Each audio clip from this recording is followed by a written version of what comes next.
Злоупотреба на децата за политички цели или традиционално чествување, дали секуларноста останува само декларативна. На Бадниковите поворки беа вклучени рекордно голем број на деца, а локалните власти се јавија како помагатели. Детската амбасада меѓаш реагираше на вклучувањето на децата во верските ритуали и ваквите чекори ги оценува како популистичко додворување. Ова го доживуваме како своевидна популистичка манипулација, односно додворување со преку традицијата и верските обичаи некаде.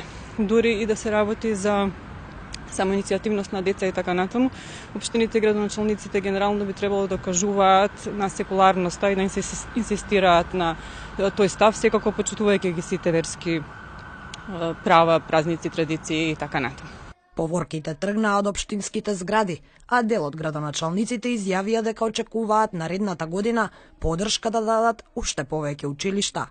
Градскиот татко денеска по божичните честитки изјави дека не гледа злоупотреба на децата, ниту пак нарушување на секуларноста, бидејќи локалните власти само излегле во пресрет на граѓанската иницијатива и помогнале да се обезбеди превоз. Не гледаме дека е злоупотреба на децата, бидејќи таа иницијатива потекнува од самите родители на децата. Не затоа што е граѓанска иницијативата, нити е доаѓа од некој од верските заедници, класично граѓанска иницијатива која што слави еден верски празник, што е нешто што доста често ни се случува во државата. По прашањето на секуларност, власта и опозицијата на иста линија.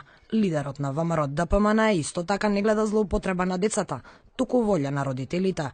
За време на Бадниковите поворки, единствено прилепскиот градоначалник Илија Јовановски не ги прими децата во општинската зграда, со образложение дека општината практицира хабитус, кој што не се храни со популистички манири.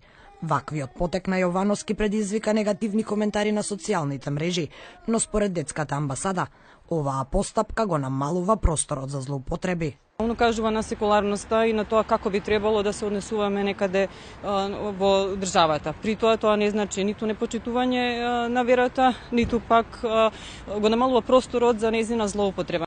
Граѓаните пак со поделени мислења. Дел од нив не гледаат ништо спорно во учеството на децата, додека дел од граѓаните велат дека секуларноста треба да се почитува. Убаво изгледаше, меѓутоа не сум поборник на тоа децата да се мешаат во политиката и во црковните работи.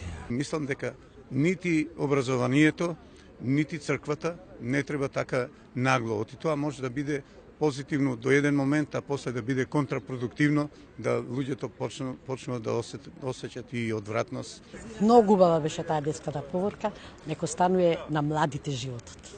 Во изминатите години децата беа вклучувани во повеќе религиски настани и проекти, а освен Сдруженијата за заштита на правата на децата, реакции имаше и од народниот правобранител, кој ги оцени таквите настани како погрешни и неоправдани.